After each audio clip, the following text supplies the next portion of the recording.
Welcome back to Under Par for the instruction segment of our show. We're going to talk a little bit about today controlling ball flight and ball flight laws, which will tell you why your ball does certain things in the air. You can see it's a little bit chilly out here today by the way I'm dressed.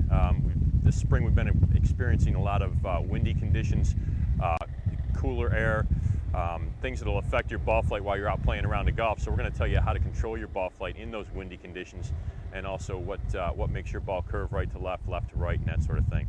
A lot of times when I'm in the middle of a golf lesson, or when I have people come to me and they say, Dave, you know, why is it curving right? Why is it curving left? Why does it go so high, so low? There are certain laws of ball flight that will explain to you why your ball curves right to left, left to right. So we're going to run through a couple of those with you, and then we'll tell you how to control your ball flight, keep the ball down into the wind, with the wind, that sort of thing. So we'll start out with the ball flight laws.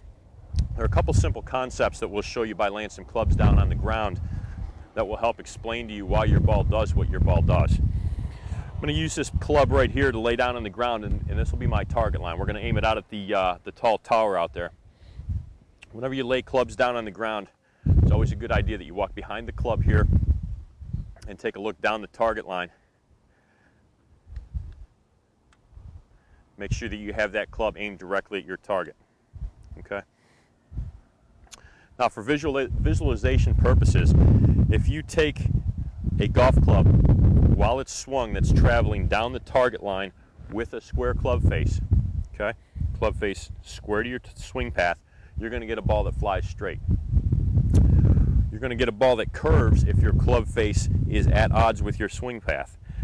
So if you swing the golf club down the target line with a club face that's aimed either to the right or to the left, the ball is going to curve in whatever direction the club face is aimed. So the ball will initially fly in the direction that the golf club is swung. So if you're hitting shots that are starting left of your target, it's because the club head path is from outside to in. Usually what a lot of people say, you'll hear people say, well, I was over the top, I swung over the top. When the golf club comes from outside the target line, across the target line, it'll make the ball start left. If the ball starts to the right of your target, it means the golf club is coming too far from the inside, pushing the ball out to the right of your target. The ball will curve back towards your target, or curve away from your target, or possibly even go straight, depending upon the relationship between the club face and the swing path. So if you're one of those people, and one of the most common ball flights that I see when I teach is a slice. Ball starts left of the target, slices back to the right of the target. What happens is, get to your top of your backswing, first thing you want to do is start down with your arms and hands, club gets over the target line, you start to swing the club left. What happens when you swing the club left is, initially you may hit some shots that go left, some pulls, and all of a sudden your mind will tell your hands, well, wait a minute, I need that ball to go back towards my target. So you'll come down, swing, and you'll hold the club face open. When you leave the club face open on an outside to in swing path, the ball will start left of your target and curve back to the right. Okay? For those of you who hit a lot of hooks or draws or pushes, that club's coming too far from the inside. Club comes from inside the target line here, swings across to the outside, which is basically going to be that path. Your ball's going to start right at your target. Should the club face be closed to the swing path, it'll curve back to your target. If you're hitting straight pushes out to the right, just means the club face is square to the path that you're swinging the club on. So one of the ways you can analyze why your shot does what it does is to first take a look at the direction the ball is flying. Is it starting to the left of my target? Is it starting to the right of my target? Once you've determined what the path of your golf club is, then you can determine what the relationship between the face and the swing path is to find out why your ball is either going straight or curving in the direction it's curving. Now, one of the things that causes swing path to be at odds with target line is alignment. If you remember back probably a month or two ago when we first spoke about getting started in the season, we talked about laying a club down parallel to your target line and using that club. Again, you want to make sure you get behind the target line and make sure those two clubs are parallel. We talked about getting aligned properly parallel to your target line, which will give you the best chance to make your swing from the inside down the target line and back to the inside by rotating your body. Okay? Once you start to slice the ball, okay, ball starts to go to the right, curving a little bit right, first thing most golfers will do is they'll start to aim their feet more to the left. Okay? The more we start to aim our feet to the left, the more that club comes from outside in across the target line, the more it cuts across the ball, the more side spin it puts on the ball, the more the ball curves. So the more left you have to turn. So it's going to become very important that during your analyzation, you lay this golf club down, make sure it's parallel, and if you get in here and you're one of those golfers that constantly aims to the left, you're going to say to yourself, boy, it looks like I'm really aimed right. But you can actually see that you're aimed parallel to your target line. So it's going to become very important that you get the parallel setup and then take a look at which direction your golf ball is flying, which direction it's curving. Always remember, the ball will initially fly in the direction you swing the club, and that way it'll curve back in the direction that the club face is aimed in relation to your swing path. All right, so we got the ball flight laws are going to tell us how and why our golf ball is flying the way it is. Now we're going to take a look at how to control the ball flight a little bit during the course of our swing. Normal position for an 8-iron shot, which is what I have here, I like to play just a little bit forward to the center of my stance. Okay, that's going to give me a good trajectory where I can get the ball up in the air and stop the ball when it lands on the green relatively quickly. Now, when we run into conditions like we run into today, and like we've seen and generally do see during the spring months, wind has a tendency to blow a little bit. You get the ball up in the air too high, it becomes difficult to control distance. If you want to try to keep the ball flight down, if you're playing a shot into the wind, or even sometimes downwind's a good idea to try to control the ball flight, because when you control the flight of the ball, whereas it's not affected by the wind, you can also control the distance. So if we're going to try to control the ball flight, what we want to do is take that normal ball position, move that ball back in our stance, I would say generally about the width of a golf ball. If you're trying to bring the ball flight down a little bit where you normally play it, move it back about a ball. Move that ball back in your stance, and then you want to take about a 3/4 swing.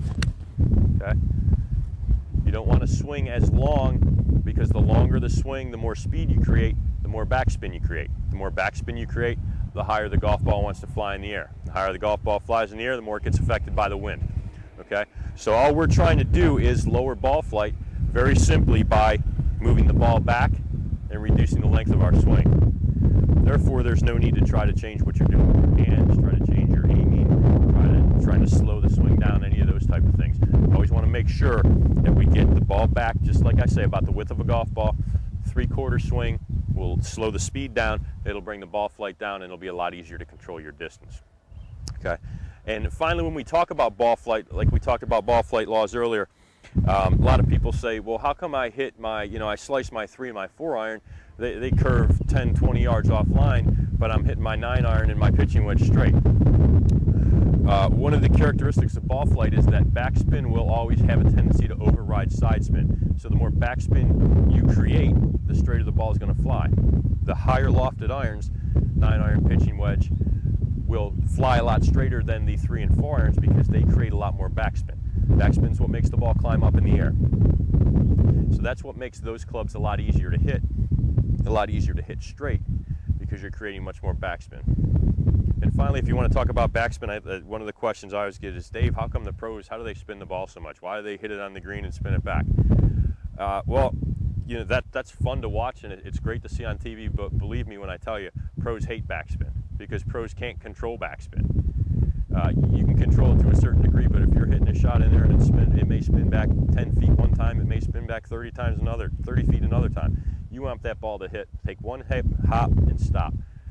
But in order to create the backspin, the same principle as knocking the ball down, playing a little bit lower shot applies. You're going to move it back maybe just a hair in your stance, and it's done with just a little bit steeper angle of attack. Hit down on that ball. The steeper the angle of attack, the more backspin you create. You also want to remember, it's not just about a steeper angle of attack and generating more spin. It's also about the type of equipment you use. You need to make sure that you're playing a softer golf ball that'll spin more. Pro V1's a great option for that. If you're playing a Pinnacle or a harder ball, a Top Flight, that type of ball, you can't generate as much backspin. Those balls won't spin as much. That's why when you're over on the range practicing, you hit little chip shots and pitch shots with the driving range balls. They don't check and stop like they do with the normal balls you're playing with. So you want to make sure that you're using not only a softer golf ball, but you also want to make sure that your wedges are the appropriate wedges as well.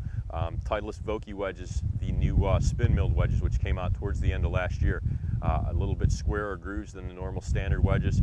They spin the ball about 85% more out of the rough and about 15 to 20% more out of the fairway.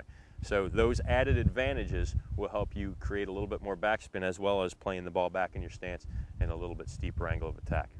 So if you generally remember a few things that we talked about today with regard to ball flight loss, the ball will start flying in the direction that the club swung. The ball will curve based upon the relationship between the club face and the swing path. And in order to create higher shots, you need more backspin. Lower shots, you need less backspin. So if we're trying to control the ball flight, bring it down, ball back in your stance, slower swing speed creates less backspin, makes the ball fly in a more controlled fashion. If you want to hit that ball higher, you want to get more backspin, just move it back in your stance, hit down on it a little bit more, and make sure you're playing a golf ball that'll allow you to do those type of things. Thanks for tuning in to Under Par today.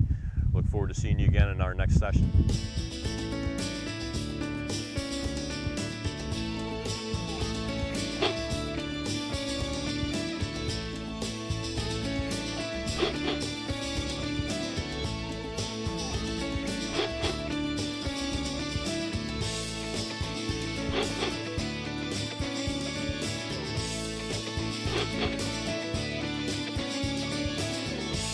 Thank you.